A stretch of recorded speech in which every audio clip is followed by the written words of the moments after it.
ನಮಸ್ತೆ ಸ್ನೇಹಿತರೆ, ಆರೋಗ್ಯದ ಅಡುಗೆಗೆ ನಿಮ್ಮೆಲ್ಲರಿಗೂ ಸ್ವಾಗತ. ಬನ್ನಿ, ಇವತ್ತು ಹೋಳಿಗೆ ಮಾಡೋಕ್ಕೆ ಬರೋದೇ ಇಲ್ಲ ಅನ್ನೋರಿಗೆ ಟಿಪ್ಸ್ಗಳ ಮುಖಾಂತರ ಯಾವ ರೀತಿ ಹೋಳಿಗೆ ಮಾಡೋದು ಅಂತ ಹೇಳ್ಕೊಡ್ತೀನಿ. ತುಂಬ ಸುಲಭ ವಿಧಾನದಲ್ಲಿ ಈ ಟಿಪ್ಸ್ಗಳನ್ನು ನೀವು ಅನುಸರಿಸಿದರೆ ನಿಮ್ಮ ಹೋಳಿಗೆ ಫೇಲ್ ಆಗೋ ಚಾನ್ಸೇ ಇಲ್ಲ. ತುಂಬ ಚೆನ್ನಾಗಿ ಹರಿದಂಗೆ ಎಲ್ಲ ಹೋಳಿಗೆನೂ ತುಂಬ ಚೆನ್ನಾಗಿ ಬರುತ್ತೆ. ಬನ್ನಿ, ಅದನ್ನು ಹೇಗೆ ಮಾಡೋದು ಅಂತ ನೋಡೋಣ. ನಾನಿಲ್ಲಿ 1/4 kg ಬೇಳೆನ ಬಳಸ್ತಾ ಇದ್ದೀನಿ. ಹಾಗೆ 1/4 kg ಮೈದಾ ಹಿಟ್ಟನ್ನು ತಗೋತಾ ಇದ್ದೀನಿ. ಅದಕ್ಕೆ 1/4 kg ತೊಗೊಂಡ್ಮೇಲೆ 1 ಹಿಡಿಯಷ್ಟು ಮೈದಾ ಹಿಟ್ಟು ಜಾಸ್ತಿ ಹಾಕ್ಕೊಳ್ಳಿ, ಏಕೆಂದರೆ ನಾವು ಬೇಳೆ ಜೊತೆಗೆ ಬೆಲ್ಲನೂ ಸೇರಿಸೋದ್ರಿಂದ ಹೂರಣ ಜಾಸ್ತಿ ಆಗುತ್ತೆ. ಆನಂತರ ಇದಕ್ಕೆ ನಾನಿಲ್ಲಿ ಸ್ವಲ್ಪ ಅರಿಶಿನ ಸೇರಿಸ್ಕೊತಾ ಇದ್ದೀನಿ. ಅರಿಶಿನ ಬೇಡ ಅಂದರೂ ಕೂಡ ಹಾಗೆ ಬಿಡ್ಬೋದು. ಆನಂತರ ಇದಕ್ಕೆ ನೀರನ್ನು ಹಾಕಿ ಹಿಂಗೆ ಒಂದೇ ಸಮನೆ ಈ ಥರ ಕಲಿಸ್ತಾ ಬರಬೇಕು. ಈ ಥರ ಹದ ನೋಡಿಕೊಂಡು ಕಲಿಸ್ತಾ ಇರಬೇಕು. ಒಂದೇ ಸರಿ ಜಾಸ್ತಿ ನೀರನ್ನು ಹಾಕೋಬೇಡಿ. ಇವಾಗ ಇನ್ನೊಂದು ಸ್ವಲ್ಪ ನೀರನ್ನು ಹಾಕೋತಾ ಇದ್ದೀನಿ ನೋಡಿ. ತುಂಬ ಅಳಕಾಗೂ ಇರಬಾರ್ದು, ತುಂಬ ಗಟ್ಟಿಯಾಗೂ ಇರಬಾರ್ದು ಈ ಕಣಕ ನೋಡಿ. ಇಷ್ಟು ನೀರನ್ನು ಸೇರಿಸಿ ಕಲಿಸ್ತಾ ಇದ್ದೀನಿ. ಇದು ನೆನೆದು ಚೆನ್ನಾಗಿ ಮೆತ್ತಗಾಗಬೇಕು ನಮಗೆ. ಇವಾಗೇ ಬಹಳ ಮೆತ್ತಗಾಗಿ ನಾವು ಕಲಿಸ್ಕೋಬಾರ್ದು. ಈ ಹದದಲ್ಲಿ ಕಲಿಸಿದ್ರೆ ಸಾಕು. ನಾವು ಚಪಾತಿ ಹಿಟ್ಟು ಕಲಿಸ್ತೀವಲ್ಲ, ಅದಕ್ಕಿಂತ ಸ್ವಲ್ಪ ಜಾಸ್ತಿ ಅಳಕಾಗಿರಬೇಕು. ಇವಾಗ ಕಲಿಸಿದ್ದಾಯಿತು. ಇದ್ರ ಮೇಲೆ ಸ್ವಲ್ಪ ಎಣ್ಣೆನ ಹಾಕಿ ಇದನ್ನು ನಾನಿಲ್ಲಿ 1 ತಾಸು ನೆನೆಯೋದಕ್ಕೆ ಬಿಡ್ತಾ ಇದ್ದೀನಿ. ನೆನೆದಷ್ಟು ಹೋಳಿಗೆ ಚೆನ್ನಾಗಿ ಬರುತ್ತೆ. ಈ ಎಣ್ಣೆನ ಇದ್ರ ಮೇಲೆ ಚೆನ್ನಾಗಿ ಸವರ್ಕೊಳ್ಳಿ. ಹಾಕಿದ ಎಣ್ಣೆನ ಇವಾಗ ಕಲ್ಸಕ್ಕೆ ಹೋಗ್ಬೇಡಿ. ನೆಂದಾದಮೇಲೆ ಎಣ್ಣೆನೂ ಇದ್ರ ಜೊತೆಗೆ ಸೇರಿಸಿ ಇನ್ನೊಂದು ಸರಿ ನಾವು ನಾದ್ಕೋಬೇಕಾಗತ್ತೆ. ಇದನ್ನು ಇವಾಗ 1 ತಾಸು ನಾನು ಎತ್ತಿಡ್ತಾ ಇದ್ದೀನಿ. ಅಲ್ಲಿ ತನಕ ನಾವು ಹೂರಣನ ರೆಡಿ ಮಾಡ್ಕೊಂಬರೋಣ. ಹೂರಣಕ್ಕೆ ನೋಡಿ, ಇಲ್ಲಿ ಈ ಲೋಟದಲ್ಲಿ 1/4 kg ಬೇಳೆ ಹಿಡಿಯುವಂಥ ಲೋಟ ಇದು. ಈ ಲೋಟದಲ್ಲಿ 1 ಲೋಟ ನಾನು ಬೇಳೆನ ತೊಗೊಂಡಿದ್ದೀನಿ. ಹಾಗಾಗಿ 4 ಲೋಟದಷ್ಟು ನೀರನ್ನು ಹಾಕ್ತಾಯಿದ್ದೀನಿ. ನಾವು 4 ಲೋಟದಷ್ಟು ನೀರನ್ನು ಹಾಕಿದ್ರೆ ನಮಗೆ 2.5ರಿಂದ 3 ಲೋಟದಷ್ಟು ನೀರು ಸಿಗುತ್ತೆ ಸಾರು ಮಾಡೋದಕ್ಕೆ ಬಸಿದ ಮೇಲೆ. ಆನಂತರ ಇದಕ್ಕೆ ಸ್ವಲ್ಪ ಅರಿಶಿನ ಹಾಗೆ ಸ್ವಲ್ಪ ಎಣ್ಣೆನ ಹಾಕೋತಾ ಇದ್ದೀನಿ. ಆನಂತರ ಈ ನೀರು ಕುದಿಬೇಕು. ಮೊದಲಿಗೆ ನಾವು ಬೇಳೆ ಹಾಕಬಾರ್ದು. ಈ ನೀರು ಕುದಿಯುವಾಗ ಬೇಳೆನ ಹಾಕಬೇಕು, ಆವಾಗ ಚೆನ್ನಾಗಿ ಬೇಯುತ್ತೆ. ಆನಂತರ ನೋಡಿ, ಇವಾಗ ಚೆನ್ನಾಗಿ ಮಿಕ್ಸ್ ಮಾಡ್ಕೊಳ್ಳೋಣ. ಇದು ಚೆನ್ನಾಗಿ ಇವಾಗ ನಾವು ಕುದಿಯೋದಕ್ಕೆ ಬಿಡೋಣ. ಬೇಳೆ ಯಾವ ರೀತಿ ಬೇಯಬೇಕು ಅಂದರೆ ನೋಡಿ, ಶುರುವಿನಲ್ಲಿನೇ ಬೇಳೆನಲ್ಲಿ ಒಳಗಡೆ ಈಗ ಬೇಯ್ತಾ ಇದೆ ಅಲ್ವಾ. ಇವಾಗ ಬೇಳೆ ಮಧ್ಯ ಭಾಗದಲ್ಲಿ ಬಿಳಿ ಭಾಗ ಇರುತ್ತೆ ನೋಡಿ. ಈ ಬಿಳಿ ಎಲ್ಲ ಪೂರ್ತಿ ಹೋಗಬೇಕು, ಅಲ್ಲಿ ತನಕ ನಾವು ಬೇಳೆನ ಬೇಯಿಸ್ಕೋಬೇಕಾಗತ್ತೆ. ಇವಾಗ ಇನ್ನೂ ಸ್ಟಾರ್ಟಿಂಗು. ಇವಾಗ ನೋಡಿ, ಬೇಳೆ ಮಧ್ಯ ಭಾಗದಲ್ಲಿ ಇವಾಗ ಸ್ಟಾರ್ಟಿಂಗ್ ಆಗಿರೋದ್ರಿಂದ ಪೂರ್ತಿಯಾಗೇ ಬೆಳ್ಳಗಿದೆ. ಆನಂತರ ಇದನ್ನು ಬೇಯೋದಕ್ಕೆ ಬಿಟ್ಬಿಡೋಣ. ಈಗ ಒಂದು 10 ನಿಮಿಷ ಆದಮೇಲೆ ತೆಗೆದು ತೋರಿಸ್ತಾ ಇದ್ದೀನಿ ನೋಡಿ. ಈ ಬಿಳಿ ಭಾಗ ಇವಾಗ ಸ್ಪಷ್ಟವಾಗಿ ಕಾಣ್ತಾ ಇದೆ. ಇವಾಗ ಅರ್ಧ ಆಗಿದೆ, ಬೇಳೆ ಅರ್ಧ ಬೆಂದಿದೆ ಅಂತ ಅರ್ಥ. ಇನ್ನೂ ಪೂರ್ಣ ಪ್ರಮಾಣದಲ್ಲಿ ಬೇಳೆ ಬೇಯಬೇಕು. ಪೂರ್ಣ ಪ್ರಮಾಣ ಅಂದರೆ ಪೂರ್ತಿ ಸಾರು ಥರ ಆಗಬಾರ್ದು ಬೇಳೆ. ಈ ಬಿಳಿ ಭಾಗ ಹೋಗೋ ತನಕ ಮಾತ್ರ ಬೇಯಿಸಬೇಕು. ಆಗ ಮಾತ್ರ ನಮಗೆ ಹೋಳಿಗೆಗೆ ಸರಿಯಾದ ಹೂರಣ ಸಿಗುತ್ತೆ. ಆನಂತರ ಇನ್ನೊಂದು 5 ನಿಮಿಷ ಆದಮೇಲೆ ಮತ್ತೆ ನೋಡ್ತಾ ಇದ್ದೀನಿ. ಇನ್ನೊಂದು ಸ್ವಲ್ಪ ಬೇಳೆ ಬೇಯಬೇಕು. ನನಗಿಲ್ಲಿ ಟೋಟಲಿ ಒಂದು 20 ನಿಮಿಷ ಕರೆಕ್ಟಾಗಿ ಹಿಡಿದಿದೆ ಬೇಳೆ ಬೇಯೋದಕ್ಕೆ ನೋಡಿ. ಇವಾಗ ತೆಗೆದು ಮತ್ತೆ ನೋಡ್ತಾ ಇದ್ದೀನಿ. ಈಗ ಬಿಳಿ ಭಾಗ ಪೂರ್ತಿಯಾಗಿ ಹೋಗಿದೆ. ಇಲ್ಲಿ ತನಕನೂ ಬೇಳೆ ಬೇಯಬೇಕು ನೋಡಿ. ಇನ್ನೊಂದು ಬೇಳೆನೂ ತೆಗೆದು ಇದು ಮಾಡ್ತಾಯಿದ್ದೀನಿ. ಈ ಥರ ಬೇಳೆ ಬೇಯಬೇಕು. ನಾವು ಅಮುಕ್ದಾಗ ಒಳಗಡೆ ಸ್ವಲ್ಪ ಬಿಳಿ ಭಾಗ ಕಾಣುತ್ತೆ, ಅದರ ಮೇಲ್ಭಾಗದಲ್ಲಿ ಪೂರ್ತಿ ಬಿಳಿ ಭಾಗ ಹೋಗಬೇಕು. ಈಗ ನಾವು ಗ್ಯಾಸನ್ನು ಆಫ್ ಮಾಡಿಕೊಂಡು ಈ ಬೇಳೆನೆಲ್ಲ ಬಸ್ದಿಟ್ಕೊಳ್ಳೋಣ. ನೀರನ್ನು ಸಪ್ರೇಟ್ ಮಾಡಿ ಇಟ್ಕೊಳ್ಳೋಣ. ನೀರನ್ನು ಹೋಳಿಗೆ ಸಾರು ಮಾಡೋದಕ್ಕೆ ಬರುತ್ತೆ. ಈಗ ಇದೇ ಪಾತ್ರೆಗೆ ನಾನು ಬಸ್ದಿಟ್ಕೊಂಡಿರೋ ಅಂಥ ಬೇಳೆನೆಲ್ಲ ಹಾಕೋತಾ ಇದ್ದೀನಿ. ಆನಂತರ ಇದಕ್ಕೆ ಸಮ ಪ್ರಮಾಣದಲ್ಲಿ ನಾನು ಬೆಲ್ಲನ ಹಾಕೋತಾ ಇದ್ದೀನಿ. ಬೆಲ್ಲದಲ್ಲಿ ಹರಳಿದೆ ಅನಿಸಿದ್ರೆ ನೀವು ಶೋಧಿಸ್ಕೊಂಡು ಹಾಕೋಬೋದು. ನಾನು ತೊಗೊಂಡಿರೋ ಬೆಲ್ಲದಲ್ಲಿ ಆ ಥರ ಇಲ್ಲ, ಹಾಗೆ ಹಾಕ್ಕೊಂಡಿದ್ದೀನಿ. ಆನಂತರ ಇದಕ್ಕೆ 2 ಏಲಕ್ಕಿನ ಹಾಕ್ಕೊಂಡಿದ್ದೀನಿ. ಬೇಯುವಾಗೇ ಹಾಕ್ಕೊಂಬಿಡ್ಬೇಕು ಏಲಕ್ಕಿನ ಇದ್ರ ಜೊತೆಗೇ. ಇವಾಗ ಇದು ಒಂದು 10 ನಿಮಿಷ ನಾವು ಸರಿಯಾಗಿ ಕುದಿಸ್ಕೋಬೇಕಾಗತ್ತೆ. ಇದನ್ನು ಈ ಬೆಲ್ಲ ಎಲ್ಲ ಕರಗಿ ಈ ಬೇಳೆ ಜೊತೆಗೆ ಚೆನ್ನಾಗಿ ಹೊಂದ್ಕೊಂಡು ಒಂದು ಸ್ವಲ್ಪ ಬೇಯಬೇಕು.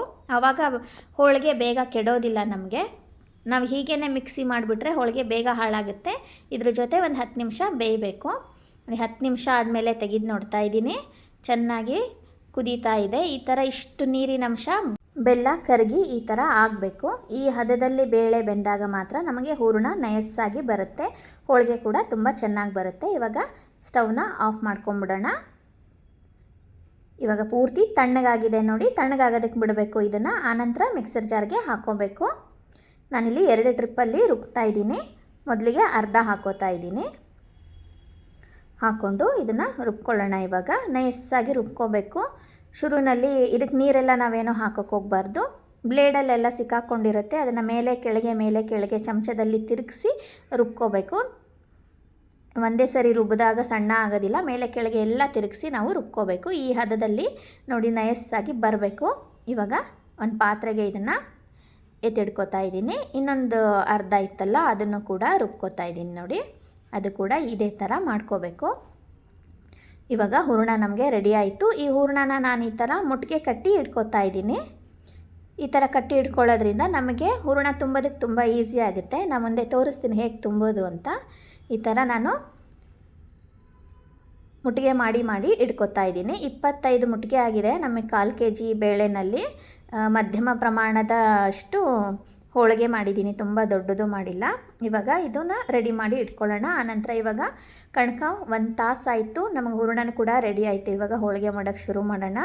ಇವಾಗ ಕಣಕನ ಇವಾಗ ನಾವು ಇನ್ನೊಂದು ಸಾರಿ ಚೆನ್ನಾಗಿ ಈ ಥರ ಮಿತ್ಕೋಬೇಕು. ಎಣ್ಣೆ ಮೇಲೆಲ್ಲ ಎಣ್ಣೆ ಹಾಕಿದ್ವಲ್ಲ ಅದನ್ನೆಲ್ಲ ಸೇರಿಸಿ ಚೆನ್ನಾಗಿ ಕಲಿಸ್ಕೋಬೇಕು. ಒಂದು 5 ನಿಮಿಷಗಳ ಕಾಲ ಇದನ್ನು ಹೀಗೆ ಮಾಡಬೇಕು. ಆವಾಗ ಚೆನ್ನಾಗಿ ಮೆತ್ತಗಾಗುತ್ತೆ. ಈ ಹದದಲ್ಲಿರಬೇಕು, ಇದಕ್ಕಿಂತ ಅಳಕಾಗಿರಬಾರ್ದು. ಈಗ ನಮಗೆ ಕಣಕ ಕೂಡ ರೆಡಿ ಆಯಿತು. ಇವಾಗ ಹಂಚಿಟ್ಟು ಹೋಳಿಗೆ ಮಾಡೋಕ್ಕೆ ಶುರು ಮಾಡೋಣ. ಇವಾಗ ನೋಡಿ, ಒಂದು ಅರ್ಧದಷ್ಟು ಮಾತ್ರ ಹೂರಣ ಎಷ್ಟಿರುತ್ತೋ ಅದರಲ್ಲಿ ಅರ್ಧದಷ್ಟು ಮಾತ್ರ ಮೈದಾ ಹಿಟ್ಟನ್ನು ತಗೋಬೇಕು ನಾವು. ಈ ಮೈದಾ ಹಿಟ್ಟನ್ನು ಈ ಥರ ಸಮನಾಗಿ ಮಾಡಿಕೊಂಡು, ಈಗ ನಾವು ಮುಟ್ಟಿಗೆ ಥರ ಮಾಡಿಟ್ಕೊಂಡಿದ್ವಲ್ಲ ಹೂರಣನ, ಅದನ್ನು ಇದರಲ್ಲಿ ಉದ್ದಕ್ಕೆ ಇಟ್ಕೋಬೇಕು ನೋಡಿ. ಈಗ ಇಟ್ಕೊಂಡು ಈ ಥರ ತುಂಬ್ತಾ ಬರಬೇಕು. ಹೆಬ್ಬೆರಳಲ್ಲಿ ನಾವು ಬಲಗೈಯಲ್ಲಿ ಹೆಬ್ಬೆರಳಲ್ಲಿ ಈ ಥರ ಕವರ್ ಮಾಡ್ತಾ ಇರಬೇಕು. ಎಡಗೈಯಿಂದ ಈ ಹೂರಣನ ತುಂಬ್ತಾ ಇರಬೇಕು. ಆವಾಗ ನಮಗೆ ಒಂದೇ ಸಮನಾಗಿ ಎಲ್ಲ ಕಡೆ ಮೈದಾ ಹಿಟ್ಟು ನೀಟಾಗಿ ಬರುತ್ತೆ ಹರಡ್ಕೊಂಡು. ಅನಂತರ ಮೇಲ್ಗಡೆದನ್ನು ಹೆಬ್ಬೆರಳು ಸಹಾಯದಿಂದ ಪೂರ್ತಿ ಕವರ್ ಮಾಡ್ಕೋಬೇಕು. ಇವಾಗ ಹೋಳಿಗೆ ಪೇಪರಿಗೆ ಸ್ವಲ್ಪ ಎಣ್ಣೆನೇ ಹಚ್ಕೊಳ್ಳೋಣ. ಹಚ್ಕೊಂಡು ಹೋಳಿಗೆ ಮಾಡೋಕ್ಕೆ ಶುರು ಮಾಡೋಣ. ಮೊದಲಿಗೆ ಲಟ್ಟಣಿಗೆ ಲಟ್ಟಿಸ್ಬಾರ್ದು, ಸ್ವಲ್ಪ ಕೈಯಲ್ಲಿ ತಟ್ಕೋಬೇಕು. ತಟ್ಟಿ ಮಾಡೋ ಹೋಳಿಗೆಯನ್ನು ತೋರಿಸ್ತೀನಿ. ಇವಾಗ ಲಟ್ಟಣಿಗೆಯಲ್ಲಿ ಲಟ್ಟಿಸೋದು ಹೇಗೆ ಅಂತ ನೋಡೋಣ. ಲಟ್ಟಣಿಗೆಯಲ್ಲಿ ಲಟ್ಟಿಸೋದ್ರಿಂದ ಹೋಳಿಗೆ ತುಂಬ ತೆಳ್ಳಗಾಗಿ ಬರುತ್ತೆ.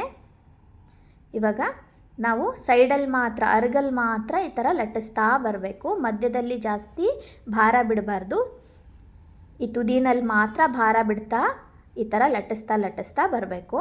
ಇವಾಗ ಮಾತ್ರ ಮೈದಾ ಮತ್ತು ಹೂರಣ ಒಂದೇ ಸಮನಾಗಿ ಹರಡ್ಕೊಳ್ತಾ ಬರುತ್ತೆ. ಇಲ್ಲಾಂದರೆ ಮೈದಾ ಹಿಟ್ಟು ಒಂದು ಕಡೆ, ಹೂರಣ ಒಂದು ಕಡೆ ಆಗುತ್ತೆ ನೋಡಿ.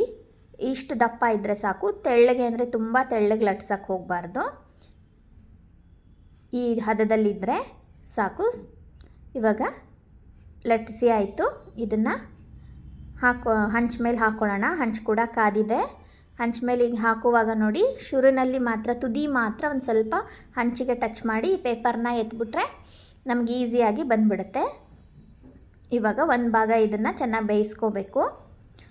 ಪೂರ್ತಿ ಕೆಳಗಡೆ ಪೂರ್ತಿ ಹತ್ತೋ ತನಕ ಬೇಯಿಸ್ಕೋಬಾರ್ದು. ಸ್ವಲ್ಪ ಕೆಂಪಗಾದರೆ ಸಾಕು. ಇದನ್ನು ತೆಕ್ಕೋಬೇಕು. ಈ ಸಿಲಾಕ್ನ ಸಹಾಯದಿಂದ ಇದನ್ನು ತೆಗಿತಾ ಇದ್ದೀನಿ ನೋಡಿ. ಬೇಕು ಅಂದರೆ ಇನ್ನೊಂದು ಸರಿ ತಿರುಗಿಸಿದಾಗ ಈ ಅರ್ಗನ್ನೆಲ್ಲ ಬೇಯಿಸ್ಕೊಳ್ಳೋಣ. ಶುರುವಿನಲ್ಲೇ ಪೂರ್ತಿಯಾಗಿ ಬೇಯಿಸ್ಕೊಬಿಡಬಾರ್ದು. ಇವಾಗ ನೋಡಿ, ಇನ್ನೊಂದು ಭಾಗನ ತಿರುಗಿಸಿ ಹಾಕ್ತಾಯಿದ್ದೀನಿ. ಇವಾಗ ಸ್ವಲ್ಪ ಅರ್ಗೆಲ್ಲ ಇನ್ನೊಂದು ಸ್ವಲ್ಪ ಕೆಂಪಾಗೋ ತನಕ ಬೇಯಿಸ್ಕೊಳ್ಳೋಣ. ಇವಾಗ ನಮಗೆ ಹೋಳಿಗೆ ರೆಡಿ ಆಯಿತು.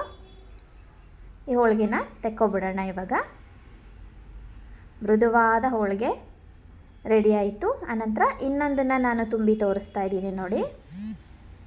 ಈ ರೀತಿ ನೀವು ತುಂಬೋದ್ರಿಂದ ಈಸಿಯಾಗಿ ಬಂದುಬಿಡುತ್ತೆ ನೋಡಿ. ಈ ಥರ ಮುಟ್ಟಿಗೆ ಮಾಡಿಟ್ಕೊಂಡಿರೋ ಅಂಥ ಹೂರಣನ ಈ ಥರ ತುಂಬ್ತಾ ಬರಬೇಕು. ಹೆಬ್ಬೆರಳಲ್ಲಿ, ಬಲಗೈಯಲ್ಲಿರೋ ಹೆಬ್ಬೆರಳಲ್ಲಿ ನಾವು ಈ ಮೈದಾ ಹಿಟ್ಟನ್ನು ಕವರ್ ಮಾಡ್ತಾ ಬರಬೇಕು. ಆನಂತರ ಮೇಲ್ಗಡೆ ಉಳಿದಿರ್ತಕ್ಕಂಥ ಮೇಲ್ಗಡೆದೆಲ್ಲ ನಾವು ನೀಟಾಗಿ ಕವರ್ ಮಾಡ್ಕೊಂಬಿಡೋಣ. ಇವಾಗ ನಮಗೆ ನೀಟಾಗಿ ಹೂರಣ ಮತ್ತು ಮೈದಾ ಹಿಟ್ಟು ಸಮನಾಗಿ ಹರಡ್ಕೊಂಡಿರುತ್ತೆ. ಇವಾಗ ಇದನ್ನು ತಟ್ಬಿಟ್ಟು ಮತ್ತೆ ಸ್ವಲ್ಪ ತಟ್ಕೊಳ್ಳೋಣ. ಆನಂತರ ಲಟ್ಟಣಿಗೆ ಸಹಾಯದಿಂದ ಇದನ್ನು ಲಟ್ಟಿಸ್ತಾ ಬರೋಣ. ತುದಿನಲ್ಲಿ ಮಾತ್ರ ಲಟ್ಟಿಸ್ತಾ ಬರಬೇಕು ನಾವು. ಮಧ್ಯಕ್ಕೆ ಜಾಸ್ತಿ ಒತ್ತಲೇಬಾರ್ದು. ಮಧ್ಯ ಒತ್ತಿದ್ರೆ ಮಧ್ಯ ತುಂಬ ತೆಳ್ಳಗಾಗ್ಬಿಡುತ್ತೆ. ಸೊ ಒಂದು ಹೋಳಿಗೆ ಅಲ್ಲಿ ಬೇಯ್ತಾ ಇರುವಾಗೇ ಕೆಳಗಡೆ ನಾವು ಇನ್ನೊಂದು ಹೋಳಿಗೆನ ಈ ಥರ ಲಟ್ಟಿಸಿ ರೆಡಿ ಮಾಡ್ಕೊಂಬಿಡಬೇಕು. ಆನಂತರ ನೋಡಿ ಇವಾಗ ಹಂಚು ಮೇಲೆ ಹಾಕಿ ಸ್ವಲ್ಪ ನಾವು ಟಚ್ ಮಾಡಿ ತೆಗೆದ್ರೆ ಸಾಕು. ಆನಂತರ ಪೇಪರ್ ಎತ್ಬಿಟ್ರೆ ಹೋಳಿಗೆ ನೀಟಾಗಿ ಹಂಚಲ್ಲಿ ಹರಡ್ಕೊಂಬಿಡುತ್ತೆ. ಇದಕ್ಕೇನು ನಾವು ಮತ್ತೆ ಎಕ್ಸ್ಟ್ರಾ ಎಣ್ಣೆ ಹಾಕಬೇಕಿಲ್ಲ, ಕಣಕದಲ್ಲಿರೋ ಎಣ್ಣೆ ಸಾಕು. ಆನಂತರ ಲಟ್ಟಿಸುವಾಗೂ ಕೂಡ ನಾವು ತಳದಲ್ಲಿ ಸ್ವಲ್ಪ ಎಣ್ಣೆ ಹಾಕಿರ್ತೀವಿ, ಅದೇ ಸಾಕಾಗುತ್ತೆ. ಜಾಸ್ತಿ ಮತ್ತು ಇದ್ರ ಮೇಲೆಲ್ಲ ಎಣ್ಣೆ ಹಾಕೋದೇನು ಬೇಡ. ಇವಾಗ ಸ್ವಲ್ಪ ಬೆಂದಮೇಲೆ ತಿರುಗಿಸಿ ಹಾಕ್ಕೊಳ್ಳೋಣ. ಈ ತಿರುಗಿಸಿ ಹಾಕಿದ ಭಾಗನ ಪೂರ್ತಿಯಾಗಿ ಬೇಯಿಸ್ಕೊಳ್ಳೋಣ. ಅಲ್ಲಲ್ಲಿ ಹೋಳಿಗೆ ಉಪ್ತಾ ಬರ್ತಾ ಇದೆ ನೋಡಿ. ಈ ಭಾಗನೂ ಪೂರ್ತಿ ಬೆಂದಮೇಲೆ ಇವಾಗ ಹೋಳಿಗೆನ ಮತ್ತೆ ತಿರುಗಿಸಿ ಹಾಕ್ಕೊಳ್ಳೋಣ. ಫಸ್ಟಿಗೆ ನಾವು ಬೇಗ ತಿರುಗಿಸಿರ್ತೀವಲ್ಲ ಆ ಭಾಗ ಇವಾಗ ಪೂರ್ತಿಯಾಗಿ ಕೆಂಪಗಾಗಬೇಕು, ಅಲ್ಲಿ ತನಕ ಬೇಯಿಸಿ ಹೋಳಿಗೆನ ತೆಕ್ಕೊಬಿಡೋಣ. ಎಲ್ಲಿ ಕೆಂಪಗಾಗಿಲ್ಲ ಅನಿಸುತ್ತೋ ಆರ್ಗನ್ ಮಾತ್ರ ಈ ಥರ ಹಂಚಲ್ಲಿ ಮಧ್ಯದಲ್ಲಿ ಹಾಕ್ಕೊಂಡು ಈ ಥರ ಬೇಯಿಸ್ಕೋಬೇಕು. ಇವಾಗ ಈ ಹೋಳಿಗೆನೂ ತೆಗಿತಾ ಇದ್ದೀನಿ. ನಿಮಗೆ ಆ ಥರ ಮುಟ್ಟಿಗೆ ಮಾಡಿ ತುಂಬಕ್ಕೆ ಬಂದಿಲ್ಲ ಅಂದರೆ ನೀವು ಈಸಿಯಾಗಿ ಉಂಡೆ ಮಾಡಿ ಕೂಡ ತುಂಬೋದು. ಇದನ್ನು ನೋಡಿ ಕೈಯಲ್ಲಿ ನಿಮಗೆ ತುಂಬಕ್ಕಾಗಿಲ್ಲ ಅಂದರೆ ಈ ಥರ ಹೋಳಿಗೆ ಪೇಪರ್ ಮೇಲೇ ಸ್ವಲ್ಪ ಕಣಕನ ಚೆನ್ನಾಗಿ ಹರಡ್ಕೊಂಡು ಇವಾಗ ಮುಟ್ಟಿಗೆ ಇಟ್ಟರೆ ಸರಿ ಹೋಗಲ್ಲ. ಇವಾಗ ಉಂಡೆ ಮಾಡಿನೇ ಇಡಬೇಕು. ಈ ಥರ ಉಂಡೆ ಮಾಡಿ ಮಧ್ಯದಲ್ಲಿಟ್ಟು ಈ ಥರ ಕವರ್ ಮಾಡ್ತಾ ಬರಬೇಕು. 4 ಭಾಗನೂ ಈ ಥರ ಮೇಲೆ ಹಾಕೋತಾ ಬನ್ನಿ. ಇವಾಗೂ ಕೂಡ ನೀಟಾಗಿ ಕವರ್ ಆಗುತ್ತೆ. 2 ವಿಧಾನದಲ್ಲೂ ತೋರಿಸಿದ್ದೀನಿ. ನಿಮಗೆ ಯಾವುದು ಅನುಕೂಲ ಆಗುತ್ತೋ ಆ ರೀತಿ ಹೂರಣನ ತುಂಬ್ಕೊಳ್ಳಿ. ಇವಾಗ ನಮಗೆ ಲಟ್ಟಿಸೋದು ಬೇಡ, ತುಂಬ ತೆಳ್ಳಗೆ ಬೇಡ, ಹೋಳಿಗೆ ತಟ್ಟಿ ಮಾಡೋದು ಬೇಕು ಅನ್ನೋದಾದರೆ ಈ ಥರ ತಟ್ತಾ ಬರಬೇಕು. ಇವಾಗೂ ಕೂಡ ನಾವು ತುದಿನಲ್ಲೇ ಸ್ವಲ್ಪ ತಟ್ತಾ ಬರಬೇಕು. ಆನಂತರ ಮಧ್ಯದಲ್ಲಿ ಒಂದೊಂದು ಸಾರಿ ತಟ್ಕೋಬೇಕು. ತಟ್ಟಿ ಮಾಡೋ ಹೋಳಿಗೆ ಸ್ವಲ್ಪ ದಪ್ಪ ಇರುತ್ತೆ, ತುಂಬ ತೆಳ್ಳಗೆ ತಟ್ಟಕ್ಕಾಗಲ್ಲ ನೋಡಿ. ಇಷ್ಟು ತಟ್ಟಿದ್ರೆ ಸಾಕು. ಇದನ್ನು ಕೂಡ ನಾವು ಹಾಕ್ಕೊಳ್ಳೋಣ. ನೋಡಿ ತಟ್ಟಿ ಮಾಡಿದ ಹೋಳಿಗೆ ಕೂಡ ತುಂಬ ಚೆನ್ನಾಗಿ ಬಂದಿದೆ. ಹೋಳಿಗೆ ಸಿಲಾಕಲ್ಲಿ ತೆಗೆಯುವಾಗ ಒಂದೊಂದು ಸರಿ ಹರಿದೋಗ್ಬೋದು. ಅಂಥವ್ರಿಗೆ ನೋಡಿ ಈ ಥರ ಲಟ್ಟಣಿಗೆನ ಮಧ್ಯದಲ್ಲಿ ಇಟ್ಕೊಂಡು ಅದಕ್ಕೆ ಹೋಳಿಗೆಯ ತುದಿನ ಸ್ವಲ್ಪ ಹಚ್ಚಿ ಹಿಂಗೆ ಎಳ್ಕೊಂಬಿಟ್ರೆ ಆರಾಮಾಗಿ ಹಿಂಗೆ ಎತ್ತಿ ಹಾಕ್ಬೋದು. ನಾವು ಈ ವಿಧಾನದಲ್ಲೂ ಕೂಡ ಹೋಳಿಗೆನ ತಿರುಗಿಸಿ ಹಾಕೋಬೋದು. ನಿಮಗೆ ಸಿಲಾಕಲ್ಲಿ ತೆಗಿಯೋಕ್ಕೆ ಬಂದಿಲ್ಲ ಅಂದರೆ ಈ ಲಟ್ಟಣಿಗೆ ಸಹಾಯದಿಂದನೂ ನೀವು ಈ ಥರ ತೆಗೆದು ಹಾಕೋಬೋದು. ಇವಾಗ ಎಲ್ಲ ಹೋಳಿಗೆನೂ ಇದೇ ಥರ ರೆಡಿ ಮಾಡಿ ಇಟ್ಕೊಂಡಿದ್ದೀನಿ. ಒಂದು ಹೋಳಿಗೆ ಕೂಡ ಹರಿದಿಲ್ಲ, ಎಲ್ಲ ಹೋಳಿಗೆನೂ ನೀಟಾಗಿ ಚೆನ್ನಾಗಿ ಬಂದಿದೆ. ಈ ವಿಧಾನನ ಅನುಸರಿಸಿದರೆ ನಿಮ್ಮ ಹೋಳಿಗೆ ಕೂಡ ಹೀಗೆ ಬರುತ್ತೆ. ಈಗ ತುಪ್ಪದ ಜೊತೆ ಹೋಳಿಗೆ ತಿನ್ನೋದಕ್ಕೆ ರೆಡಿ ಆಯಿತು. ತುಪ್ಪದ ಜೊತೆ ತಿನ್ನೋದಕ್ಕಿಂತ ಇನ್ನೊಂದು ವಿಧಾನದಲ್ಲೂ ಕೂಡ ಹೋಳಿಗೆನ ತುಂಬ ರುಚಿಯಾಗಿ ತಿನ್ಬೋದು. ಹೋಳಿಗೆಗೆ ಮೊದಲು ನಾನಿಲ್ಲಿ ಒಂದು ಹೋಳಿಗೆಗೆ ಇದ್ರ ಮೇಲೆ ಸ್ವಲ್ಪ ಬಿಸಿ ಹಾಲನ್ನು ಹಾಕ್ತಾಯಿದ್ದೀನಿ. ಆನಂತರ ಇದ್ರ ಮೇಲೆ ಸ್ವಲ್ಪ ತುಪ್ಪನ ಹಾಕ್ತಾಯಿದ್ದೀನಿ. ಕೆಲವು ಕಡೆ ಬೆಲ್ಲದ ನೀರನ್ನು ಮಾಡಿ ಕೂಡ ಈ ಹೋಳಿಗೆ ಮೇಲೆ ಹಾಕಿ ತಿಂತಾರೆ. ಈ ಥರ ಹಾಲು ಹಾಕಿ ತುಪ್ಪ ಹಾಕಿನೂ ತಿನ್ನೋದ್ರಿಂದ ತುಂಬಾ ರುಚಿಯಾಗಿರುತ್ತೆ. ನೀವು ಈ ವಿಧಾನದಲ್ಲಿ ಒಂದ್ಸರಿ ತಿಂದು ರುಚಿ ನೋಡಿ. ಇದು ಕೂಡ ತುಂಬಾ ರುಚಿಯಾಗಿರುತ್ತೆ ಹಾಲು ತುಪ್ಪದ ಜೊತೆಗೆ ತಿನ್ನೋದು. ಈ ವಿಡಿಯೋದಲ್ಲಿ ಹೇಳಿರೋ ಎಲ್ಲ ಟಿಪ್ಸು ನಿಮಗೆ ಇಷ್ಟ ಆಗಿದೆ ಅಂದ್ಕೊಂಡಿದ್ದೀನಿ. ನೀವು ಈ ವಿಧಾನದಲ್ಲಿ ಒಂದು ಸಾರಿ ಪ್ರಯತ್ನ ಮಾಡಿ ರುಚಿ ಹೇಗೆ ಬಂತು ಅಂತ ಕಮೆಂಟ್ಸ್ ಮಾಡಿ ಹೇಳೋದನ್ನು ಮಾತ್ರ ಮರಿಬೇಡಿ. ಇದೇ ಥರದ ಆರೋಗ್ಯಕರ ಅಡುಗೆಗಳಿಗಾಗಿ ನನ್ನ ಚಾನಲನ್ನು ಸಬ್ಸ್ಕ್ರೈಬ್ ಮಾಡಿ. ಮತ್ತೆ ಇನ್ನೊಂದು ಆರೋಗ್ಯದ ಅಡುಗೆಯೊಂದಿಗೆ ನಿಮ್ಮನ್ನೆಲ್ಲ ಭೇಟಿಯಾಗ್ತೀನಿ. ಅಲ್ಲಿವರೆಗೂ ನಮಸ್ಕಾರ. ಈ ವಿಡಿಯೋ ನೋಡಿದ್ದಕ್ಕಾಗಿ ನಿಮ್ಮೆಲ್ಲರಿಗೂ ಧನ್ಯವಾದಗಳು.